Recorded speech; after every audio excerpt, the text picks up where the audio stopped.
Admiral Jack stood on the balcony of the Geneva Convention Center, watching fireworks light up the night sky. 5 years ago, humanity had joined the Galactic Council. 5 years of peace. 5 years of hope. Tonight, the whole world celebrated. His wife Maria stood beside him, holding their daughter Emma's hand. The little girl pointed at the colorful explosions above them and laughed with pure joy. "Daddy, look at the blue ones," Emma said. "Those are my favorite." Jack smiled and lifted her onto his shoulders. "Mine too, sweetheart." Maria leaned against him. "Can you believe it's been 5 years already? Remember how scared everyone was when the council ships first appeared?" Jack nodded. He remembered the fear, the uncertainty. But the Galactic Council had welcomed humanity with open arms. They offered technology, medicine, and a place among the stars. Earth had never been more prosperous. "We made the right choice joining them," Jack said. The words had barely left his mouth when his communication device buzzed. He looked at the screen and frowned. The message was from Admiral Command. It simply said, "Unknown fleet detected in Earth orbit. Report immediately." Jack's blood ran cold. He handed Emma to Maria. "I need to go, something's wrong." He never made it to command. The sky split open with light. Not fireworks this time, something else, something terrible. Jack watched in horror as beams of energy cut through the clouds and struck the city. Buildings exploded. Streets turned to fire. People screamed and ran in every direction. "Maria," Jack turned to find his wife and daughter, but a wall of flame separated them. Through the fire, he saw Maria clutching Emma, shielding her with her own body. "Jack," Maria screamed. Then the second blast hit. The balcony collapsed beneath him. Jack fell into darkness. When he woke, the world had ended. Jack pulled himself from the rubble, coughing dust and ash. His uniform was torn and burned. Blood ran down his face from a wound on his head. None of that mattered. He stumbled toward where Maria and Emma had been standing. There was nothing left, just a crater filled with broken stone and twisted metal. Jack fell to his knees and screamed. He screamed until his voice broke. He screamed until soldiers found him and dragged him away. The attack lasted 6 hours. When it ended, 3 billion people were dead. Jack learned the truth in an underground bunker 3 days later.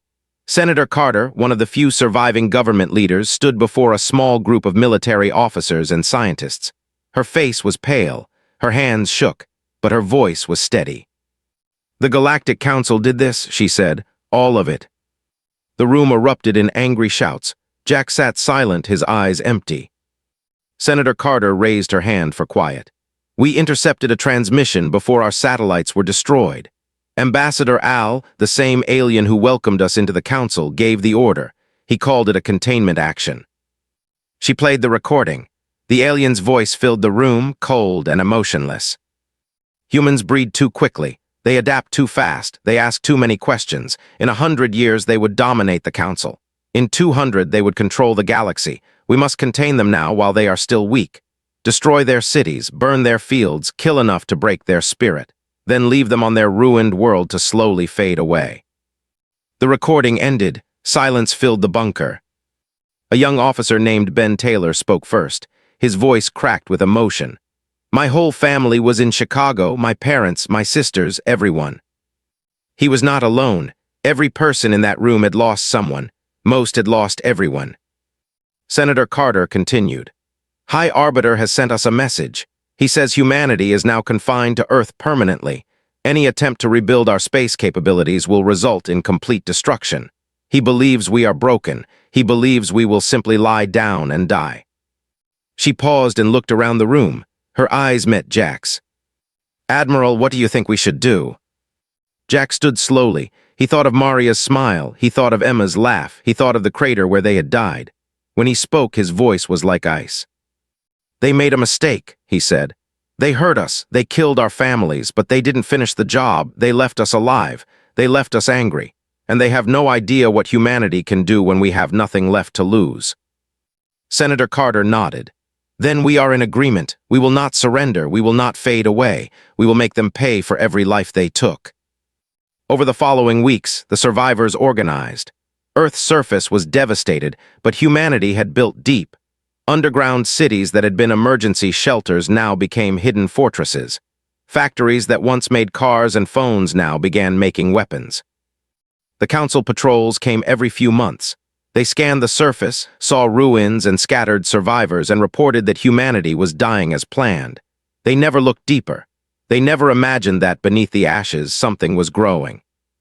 Dr. Sam, the most brilliant scientist humanity had ever produced, led a team of researchers in a facility buried beneath the Rocky Mountains. They studied the alien technology left behind from Earth's time in the Council. They learned its secrets. Then they improved it. The Council thinks their weapons are the best in the galaxy, Doctor told Jack during one of his visits. They're wrong. Give me 5 years, Admiral. I'll give you weapons that will make them weep. Jack visited the construction yards hidden beneath the Pacific Ocean. He walked through massive chambers where ships took shape in secret. Each vessel was designed for one purpose: war. Captain Lisa Grant, his most trusted officer, supervised the construction. She had lost her husband and 2 sons in the attack on Tokyo. Her grief had turned to cold determination. The fleet will be ready on schedule, she told Jack. Every ship, every weapon, every soldier. Jack nodded. And the training. Our people train 20 hours a day. They want this, Admiral. They need this. Revenge is the only thing keeping some of them alive. Jack understood. Revenge was keeping him alive too. 5 years passed. The galaxy forgot about humanity. The Council celebrated their victory and moved on to other matters. Ambassador Al received awards for his handling of the human problem. High Arbiter gave speeches about maintaining galactic peace. They had no idea what was coming. On the 5th anniversary of the attack, Jack stood in the command center of his flagship, the Resolute. Around him, a fleet of 300 warships waited in the darkness of space, hidden behind the moon. Senator Carter's face appeared on his screen. She was older now, her hair gray, but her eyes still burned with purpose. Admiral, she said, the Council killed 3 billion of our people. They burned our world. They tried to destroy our future. Today we show them the cost of that decision. You have authorization to begin. Jack looked at the stars. Somewhere out there, the aliens who murdered his family were sleeping peacefully, believing themselves safe. All ships, he said, begin Operation Reckoning. The fleet moved forward into the darkness. Earth's retribution had begun. High Arbiter sat in his chambers on the Council, reading the latest reports from Earth. The news was exactly what he expected. Humanity was dying. Surface scans show minimal activity, his aide reported. Population estimates suggest less than 500 million humans remain. Most are concentrated in primitive settlements. They have no space capability, no advanced technology, no threat. Smiled with satisfaction. Excellent, the containment was a complete success. Ambassador Al's strategy worked perfectly. Should we continue the patrols, High Arbiter? Yes, but reduce their frequency. Every 6 months should be enough. Humanity is finished, they just don't know it yet.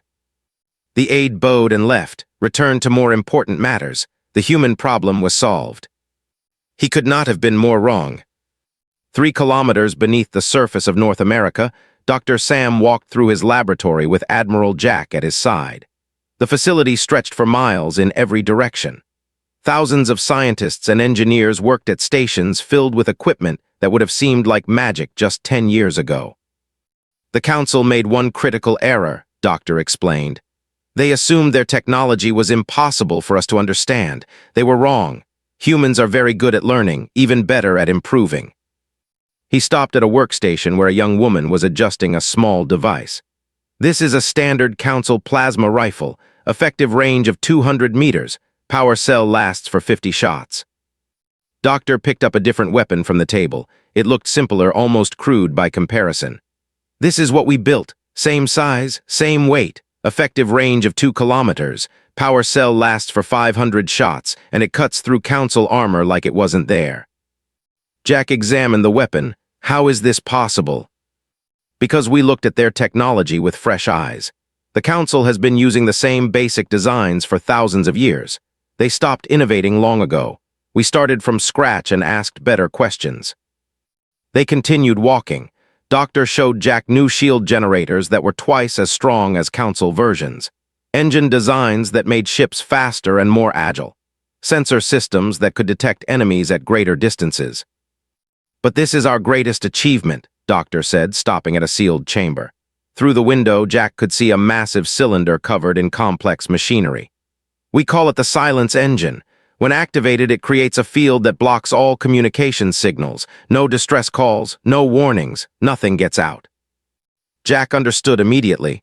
We can strike without anyone knowing. Exactly. The Council relies on instant communication across their empire. Take that away and they're blind. Meanwhile, in a different part of the underground complex, Lieutenant Ben Taylor trained with his Special Operations team. They had spent 5 years preparing for this moment. Every member of the team had lost family in the attack. Every member wanted revenge. Ben ran them through combat drills until they could move as one unit. They practiced infiltration techniques. They memorized Council military protocols. They learned to speak alien languages without accent. Your mission is the most important, Admiral had told them. When the war begins, you will be our eyes and ears inside Council space. You will find the ones responsible for the attack on Earth, and you will bring them to justice. Ben thought about his mother's face, his father's laugh, his little sisters playing in the backyard of their Chicago home. All of them were ashes now. Justice was coming, he would make sure of it. Captain Lisa Grant supervised the final tests of the fleet's flagship, the Resolute. The ship was a masterpiece of human engineering. Sleek and deadly, it carried enough firepower to destroy a small moon. All systems are operational, her chief engineer reported. Weapons, shields, engines, everything is ready. Lisa walked through the corridors of the great ship. She remembered the old days before the attack when she had served on small patrol vessels protecting Earth's colonies. Those ships had been destroyed in the first minutes of the Council assault. Her husband had commanded one of them. Now she commanded something far more powerful, something built for war. How long until we launch? She asked. Admiral has set the date for next month, the 5th anniversary of the attack. Lisa nodded. Perfect. Back on the Council, Elder requested an audience with High Arbiter. Was old, even by Council standards. He had seen many species rise and fall over his long life. Something about the situation with humanity troubled him. High Arbiter, I must express my concerns about Earth, he said. Looked annoyed. What concerns? The humans are contained, the matter is closed. That is precisely what troubles me. Our patrols report that the humans show no signs of rebuilding. No attempts to contact other species. No distress signals. Nothing. That means the containment is working. Or it means they are hiding something. Leaned forward. I have studied humans. They are not like other species. When most species are defeated, they accept it. They submit. Humans do not. Their history is filled with stories of impossible victories, of refusing to surrender even when all hope was lost. Laughed. You give them too much credit. They are primitive, emotional, weak. They are survivors, and we did not just defeat them. We murdered their children. We burned their world. We gave them a reason to hate us that will never fade. Shook his head. We should have destroyed them completely. Leaving them alive was a mistake. You worry too much, Elder. The humans are broken. In another generation, they will be extinct. Now, if you will excuse me, I have more important matters to attend to. Left the chambers with a heavy heart. He had tried to warn them. No one would listen. On Earth, Senator Carter visited the memorial that had been built beneath the Rocky Mountains. The walls were covered with names. 3 billion names. Every person who had died in the attack. She found the section for Geneva and ran her fingers across the stone. Maria, Emma, she had known them. She had attended Emma's 5th birthday party just weeks before the attack. Admiral found her there, standing in the dim light. The fleet is ready, he said. We launch in 30 days. Senator Carter turned to face him. 5 years, Jack, 5 years of hiding, of building, of waiting. Are we really ready? We're as ready as we'll ever be. Jack looked at the wall of names, and they've been waiting long enough. Senator Carter nodded. Then let's give them justice. They stood together in silence, surrounded by the names of the dead. In 30 days, the galaxy would learn that humanity had not been broken. Humanity had been preparing. And when humans prepared for war, the universe should tremble. The final days before the launch were filled with activity. Ships loaded supplies. Soldiers said goodbye to loved ones. Commanders reviewed battle plans one last time. Admiral gathered his senior officers in the command center of the Resolute. Captain Lisa Grant, Colonel Brooks, commander of ground forces, Lieutenant Ben Taylor, Dr. Sam, each of them had sacrificed everything for this moment. "In 3 days we begin the greatest military operation in human history," said. "The Council believes we are defeated. They believe we are dying. They are wrong. We are alive. We are strong. And we are coming for them." He looked at each face around the table. "Some of us will not survive this war, but our children will, our species will, and the galaxy will never forget what happens when you try to destroy humanity." The officers stood and saluted. 3 days later, the fleet rose from its hiding places, from beneath the oceans, from inside hollowed asteroids, from the dark side of the moon. 300 ships carrying the fury of a wounded species. Operation Reckoning had begun. The Council's time of peace was over. The Council patrol station at the edge of the system was small and quiet. 3 officers monitored sensors that had not detected anything unusual in years. It was boring work, but someone had to do it. Officer was half asleep at his station when the alarm sounded. He jumped up and stared at his screen in confusion. Ships were appearing from hyperspace. Dozens of them. No, hundreds. "What is this?" he asked. "There's no scheduled traffic." His partner checked the sensor readings and went pale. "These energy signatures, they don't match any known Council vessels." "Then whose are they?" Before anyone could answer, the station shook with the impact of weapons fire. Alarms screamed. Lights flickered. Officer tried to send a distress signal, but nothing happened. Their communications were dead. Through the viewing window, he saw the enemy ships closing in. They were sleek and dark, moving with a speed and precision he had never seen before. "Impossible," he whispered. "It's impossible." Those were his last words. The station exploded in a ball of fire. The human fleet did not slow down. They had more targets to destroy. Admiral Jack stood on the bridge of the Resolute, watching the battle unfold across multiple screens. The silence engine had worked perfectly. Not a single distress signal had escaped. The Council had no idea what was happening. "Station destroyed, Admiral," Captain Lisa Grant reported. "No survivors, no communications escaped." "Excellent, signal the fleet. Proceed to secondary targets." The human fleet split into 12 groups, each heading for a different Council system. The attacks had been planned for years, every target selected for maximum impact. Military installations, supply depots, communication relays, the nervous system of the Council's empire. In the system, 50 human ships descended on the Council's largest shipyard. Commander, the Council's military leader, was inspecting the facility when the attack began. He watched in horror as his defense ships were torn apart in seconds. Human weapons cut through Council shields as if they did not exist. His fastest ships could not escape. His strongest defenses could not hold. "How is this possible?" he demanded. "These are humans, primitive humans from a dead world." No one had an answer. Commander escaped on a shuttle just before the shipyard exploded. Behind him, 5 years of Council shipbuilding burned in the darkness of space.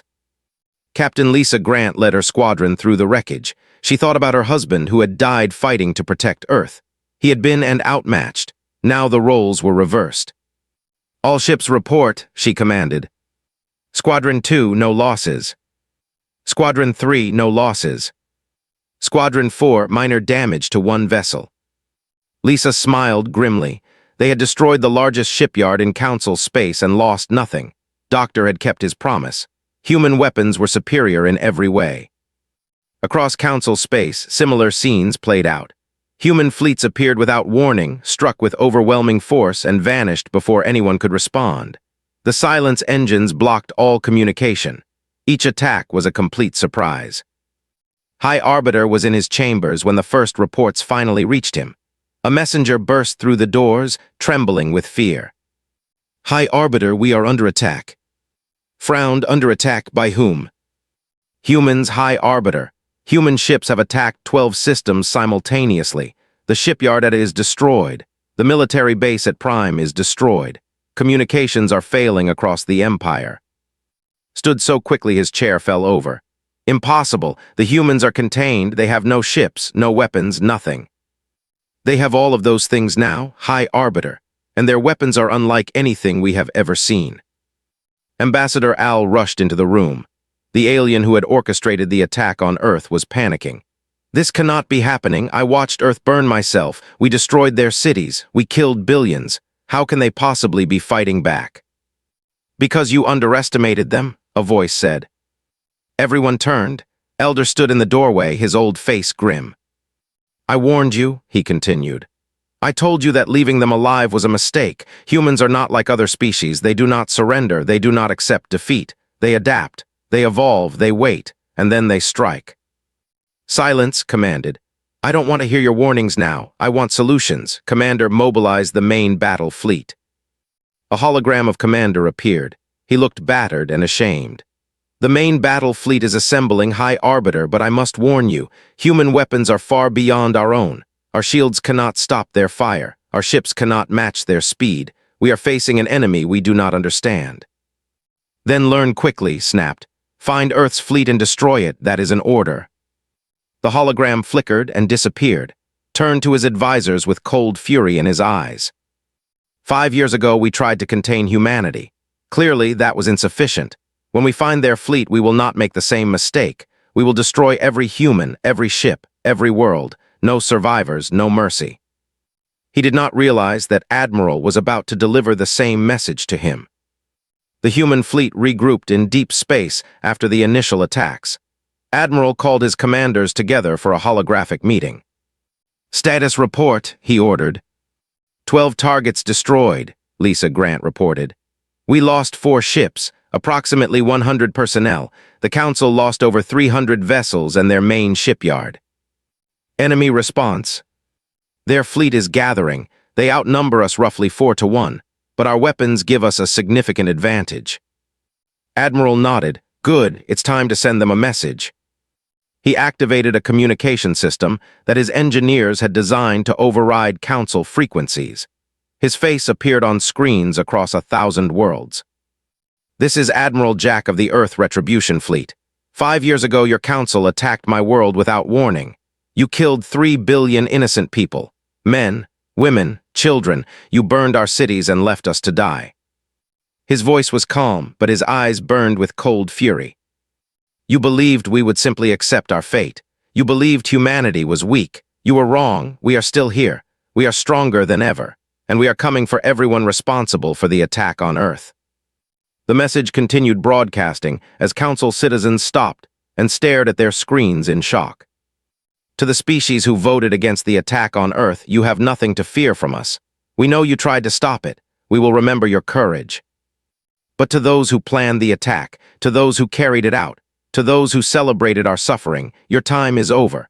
There is nowhere in this galaxy you can hide from human justice. Paused and let his words sink in. High Arbiter Ambassador Al, you are guilty of genocide. You will be captured, you will face trial, and you will pay for every life you took. Humanity does not forget, humanity does not forgive, and humanity never gives up. The transmission ended. On the Council, panic began to spread. Species that had cheered for humanity's destruction now realized they might be next. Politicians who had voted for the containment started making plans to flee. Elder watched the chaos with sad eyes. He had tried to warn them. No one had listened. Now the consequences of their arrogance had arrived. And those consequences wore human faces. In his quarters aboard the Resolute, Lieutenant Ben Taylor reviewed intelligence reports. His spy network had located Ambassador Al's position. The alien was hiding on a fortress world, surrounded by guards. Ben smiled coldly. Walls and guards would not save him. Nothing would save him. I'm coming for you, Ben whispered at the screen. For my family, for Earth, for everyone you murdered. The hunt had begun, and it would not end until justice was served. The Galactic Council was falling apart. In the 3 weeks since humanity's first strike, Admiral's fleet had destroyed over 40 military installations. Council supply lines were cut. Communication networks were in chaos. Fear spread faster than any weapon could. On the planet, citizens watched human ships pass overhead without firing. The ships simply moved on to their next target. Word spread quickly. The humans were not attacking civilians. They were not bombing cities. They were only destroying military targets. Why aren't they killing everyone? Asked his neighbor. Because they're not like us, the neighbor replied quietly. They're not monsters. The statement hung in the air. 5 years ago, the Council had tried to wipe out humanity. Now humanity had the power to return the favor, but they didn't. That fact made many species very uncomfortable. High Arbiter paced his command center, screaming at his generals. How can a primitive species defeat the combined might of the Galactic Council? Explain this to me. Commander stood at attention, his uniform singed from a recent battle. Their technology has surpassed our own, High Arbiter. Our scientists believe they reverse-engineered our equipment and improved upon it. Their weapons are 50 years ahead of anything we possess. 50 years in only 5. Humans are extremely adaptive, High Arbiter. They learn quickly. They innovate constantly. We gave them our technology as a gesture of friendship when they joined the Council. They used that gift to build weapons we cannot match. Slammed his fist on the table. Then find a weakness. Everyone has a weakness. We have tried. Their ships are faster. Their shields are stronger. Their tactics are unpredictable. Commander hesitated. There is something else, High Arbiter. Morale among our troops is collapsing. Explain. They know what we did to Earth. Many soldiers have families of their own. They look at what we did to human children and they feel shame. Some units have refused to fight. Others have surrendered at the first sign of human ships. Size narrowed. Execute the cowards. With respect, High Arbiter, we cannot execute half our military. The problem is not cowardice. The problem is conscience. Met's gaze. Many of our own people believe we deserve what is happening to us. While the Council argued, Colonel Brooks led ground forces in the capture of Military Command Station Theta, the Council's primary military headquarters. Human soldiers moved through the corridors with deadly efficiency. They had trained for this mission for years. Every room, every hallway, every defensive position had been memorized from intelligence gathered by Ben Taylor's spy network. Colonel Brooks led the assault personally. He was a large man with a face and cold eyes. His entire battalion had been killed defending Earth during the attack. He had survived only because he was off-planet at the time, meeting with Council officials who were smiling at him even as their fleet prepared to murder his people. Resistance on level 7, his lieutenant reported. Flank them, non-lethal weapons if possible. We want prisoners. The lieutenant hesitated. Sir, these are the people who killed our families. I know exactly who they are. Brooks turned to face his soldier. That's why we're going to do this right. We're going to capture them. We're going to put them on trial. And we're going to show the galaxy that humans are better than they thought we were. The station fell within hours. 300 Council military officers were taken prisoner. Not one was harmed after surrendering. On the Council, political chaos erupted. Species that had been loyal members of the Council for thousands of years began demanding change. The ambassador stood before the Council assembly. We voted against the attack on Earth. We warned that this was genocide. We were ignored. Now humans are at our doorstep and expects us to die defending his mistake. Similar speeches echoed through the chamber. The coalition that had held the Council together was crumbling. Elder watched from his seat, silent and thoughtful. When the shouting died down, he rose to speak. Friends, we face a choice. We can continue fighting a war we cannot win against an enemy we created. We can watch our children die defending those who committed genocide in our name, or we can do something different. What do you suggest? The ambassador asked. Surrender, unconditional surrender. Accept responsibility for what was done to Earth. Turn over those who planned the attack, and hope that humans are more merciful than we were. Jumped to his feet. Treason, you speak treason, Elder. I speak truth, something you should have listened to 5 years ago. Old eyes were tired but determined. The humans could destroy us all. They have the weapons, they have the motivation, but they haven't. They're targeting military installations, not civilians. They're taking prisoners, not executing them. They're offering mercy to those who opposed the attack on Earth. He pointed directly at. They're acting with more honor than we ever showed them. Perhaps it's time we started acting the same way. The chamber erupted in argument. Some species sided with, others remained loyal to. The Council that had ruled the galaxy for 10,000 years was tearing itself apart. Far from the political battles, Lieutenant Ben Taylor led his special operations team on a mission of personal importance. They had tracked Ambassador Al to a fortress on a remote moon. The alien who had orchestrated Earth's destruction was hiding behind walls of stone and armies of guards. Ben's team approached through underground tunnels that the fortress builders had forgotten existed. Human intelligence gathering had proven superior once again. "Target is in the central tower," his second-in-command whispered. "Heavy security, at least 50 guards. Expected, remember we take him alive. He faces trial, a human trial." "What if he resists?" Ben checked his weapon. "Then we convince him not to." The assault was swift and precise. Human soldiers moved through the fortress like ghosts. Guards fell before they could raise alarms. Doors that were supposed to be impenetrable opened to human technology. Ben found Al in his private chambers, packing valuables for an escape that would never happen. The alien turned and saw the human soldiers surrounding him. His face twisted with fear. "Please," he begged. "I was following orders. The attack on Earth wasn't my idea. I was just carrying out the Council's wishes." Ben walked slowly toward him.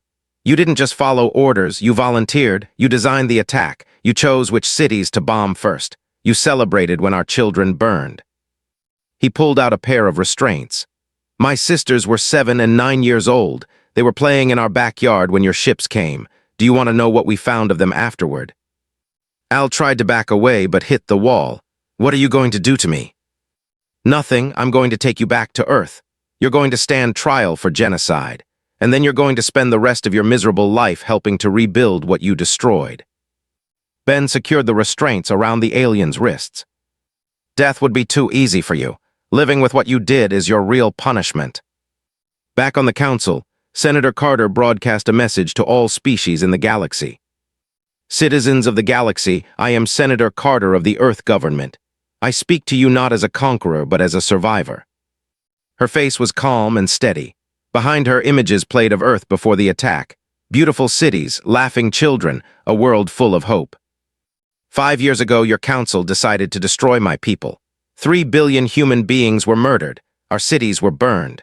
Our world was left in ruins. We were told to lie down and die." The images changed to show the aftermath. Rubble, ashes, mass graves. "We did not die, we rebuilt. We grew stronger, and now we have come for justice." She paused to let her words settle. "But justice is not the same as revenge. We have the power to destroy every world that participated in the attack on Earth. We will not do this. We are not murderers of innocents. We are not killers of children. We will not become the monsters you tried to make us. We want only those responsible for the attack. High Arbiter, Ambassador Al, the military commanders who carried out the assault. Surrender them to us and this war ends today." Her expression hardened slightly. "Refuse and we will continue our advance. Your military cannot stop us. Your walls cannot hold us. Your weapons cannot hurt us. The only question is how many more will die before you accept the inevitable." She straightened and looked directly into the camera. "Humanity survived your worst. Now you will face ours. The choice is yours." The transmission ended. Across the galaxy, species that had once looked down on humanity now looked up with new eyes. The primitives had become something else entirely. And they were not finished yet. The human fleet arrived at the Council on a clear morning. 300 warships emerged from hyperspace in perfect formation. They hung in orbit like dark birds of prey, their weapons systems humming with power. Below them, the capital city of the Galactic Council waited in fear. Admiral Jack stood on the bridge of the Resolute, looking down at the world that had ordered his family's death. Somewhere in that city, High Arbiter was making his final stand. The alien who had killed 3 billion people was about to face the consequences. "Admiral, the Council Defense Fleet is moving to intercept," Captain Lisa Grant reported. 200 ships. Commander is leading them personally." Nodded. "He's a soldier. He'll fight to the end. I respect that." He turned to his tactical officer. "Open a channel to their fleet." The connection established. Commander's face appeared on screen. The alien looked tired but determined. "Admiral said, I assume you are here to finish what you started." "I'm here for justice, Commander, not destruction. Surrender your fleet, turn over and the other war criminals. This doesn't have to end with more death." Was silent for a moment. "You know I cannot do that. I serve the Council. The Council that committed genocide. The Council that murdered children in their beds." I did not support that decision. I argued against it. But I swore an oath to defend the council, and I will keep that oath. Understood. In another life, under different circumstances, he and might have been allies. But that possibility had died with Earth cities. Then I'm sorry for what comes next, said. Your soldiers can still surrender. I promise fair treatment for all who lay down their weapons. Some will take you up on that offer. Others will fight, straightened his uniform.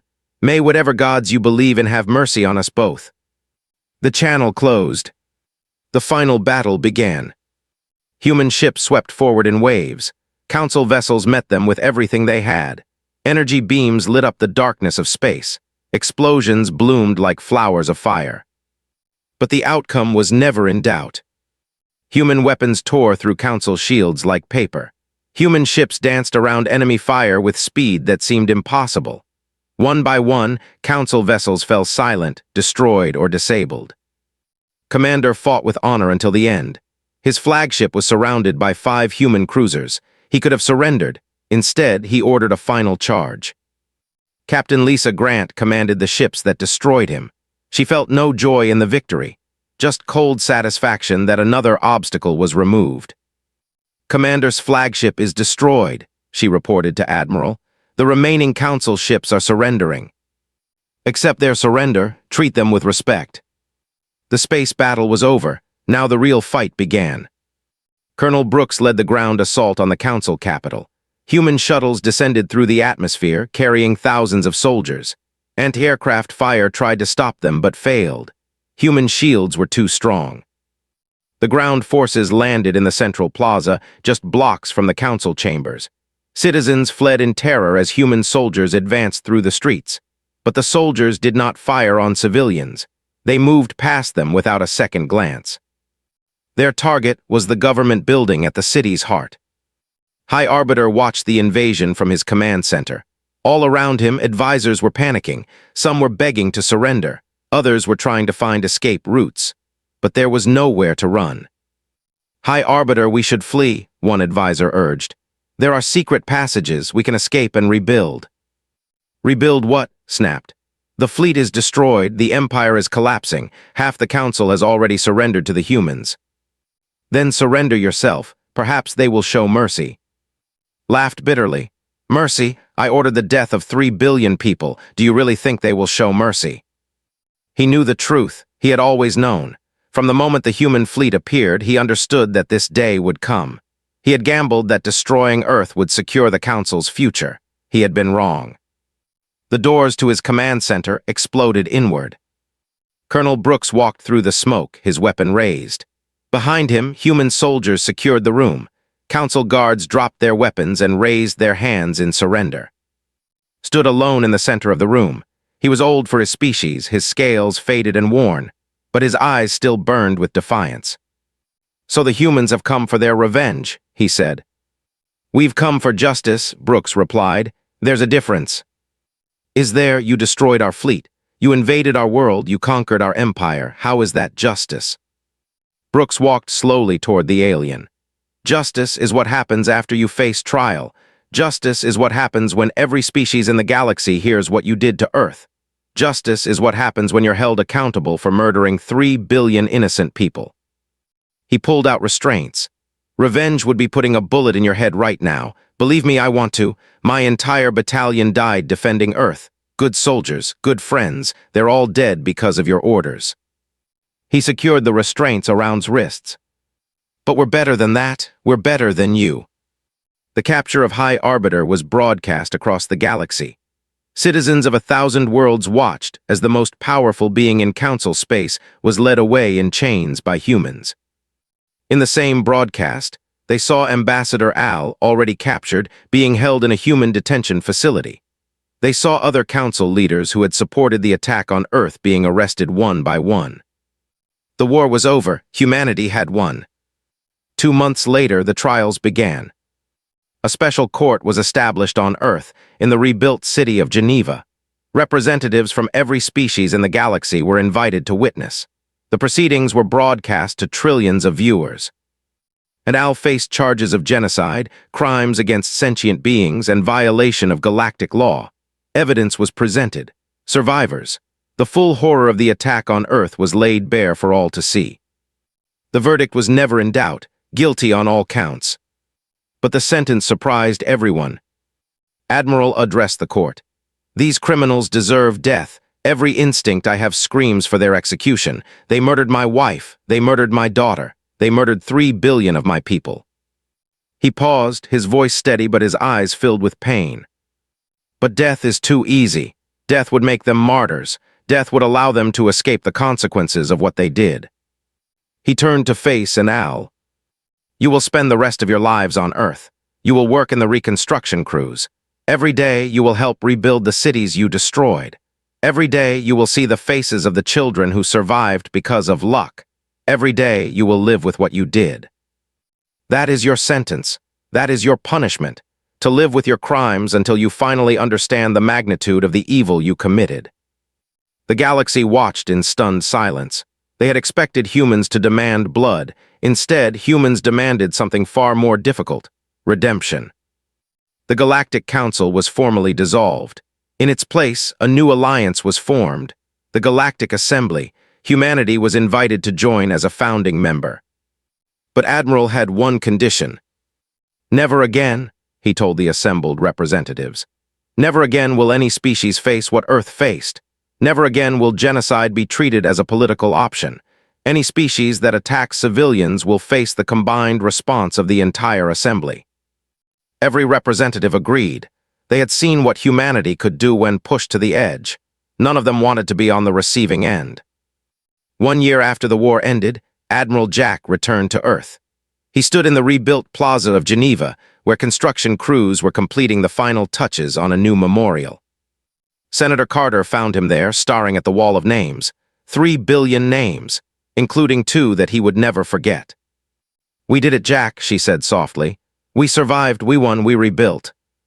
Nodded slowly. "We did. So why do you look so sad?" He traced his fingers over 2 names carved in stone. Maria, Emma. Because winning doesn't bring them back. Nothing brings them back. Senator Carter stood beside him in silence. There were no words that could ease that pain. There never would be. After a long moment, straightened his shoulders. But we kept our promise to them. We made sure no one else has to go through what we did. We built something better from the ashes. He looked up at the sky. Stars were beginning to appear in the fading light. Once those stars had seemed so far away. Now humanity traveled among them as equals. "The galaxy feared us," said. "They tried to destroy us because they were afraid of what we might become. And you know what? They were right to be afraid, not because we're violent or dangerous, but because we never give up, we never stop fighting, and we never forget." He turned away from the memorial and walked toward the future. Behind him, the names of the fallen glowed in the evening light. They were not forgotten. They would never be forgotten. And the galaxy would remember the lesson humanity had taught them. Never attack Earth. Because humans remember, humans rebuild, and humans always come back stronger.